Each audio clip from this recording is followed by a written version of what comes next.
ఆయన మహిమ కొరకు మనల్ని సృజించుకున్నాడు. భూమి మీద మనిషి ఎందుకున్నాడంటే దేవుని మహిమార్థం. నా పర్పస్ ఏంటి, దేవుడు ఆ ఉద్దేశం ఏంటి నా జీవితానికి, నేనేం సాధించడానికి ఈ లోకంలోనంటే ఆయన్ని మహిమపరిచేటువంటి ఏకైక ఉద్దేశంతో ఆయన నన్ను తయారు చేశాడు, నా జీవితాన్ని నడిపిస్తున్నాడు.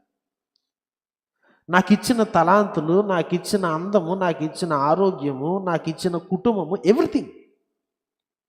నేను ఆయన రిఫరెన్స్ లేకుండా, ఆయన లేకుండా ఇవన్నీ వాడతాను అంటే దుర్వ్యాపారం వలన పాడు చేసేటువంటి వ్యక్తిగా నేను జీవిస్తాను. తండ్రి ఆస్తి తండ్రి లేకుండా ఖర్చు పెట్టడం, తండ్రికి సంబంధించినటువంటి విషయాలను తండ్రిని ప్రక్కన పెట్టి నేను ఖర్చు పెడతాను అంటే దాని మీద డిపెండ్ అయిపోతాను.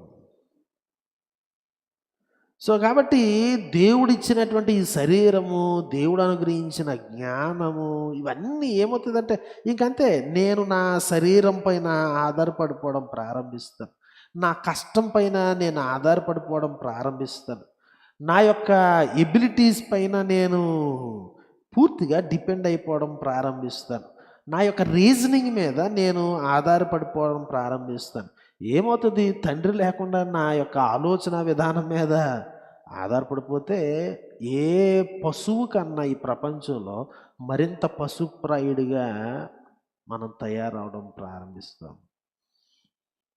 సో కాబట్టి దూరదేశానికి వెళ్ళిపోయాడు, తండ్రి దగ్గర నుంచి దూరం అయిపోయాడు. ఎవరు నన్ను కంట్రోల్ చేయకూడదు అనుకున్నాడు, తెలిసిన వాళ్ళు ఎవరు ఉండకూడదు అనుకున్నాడు.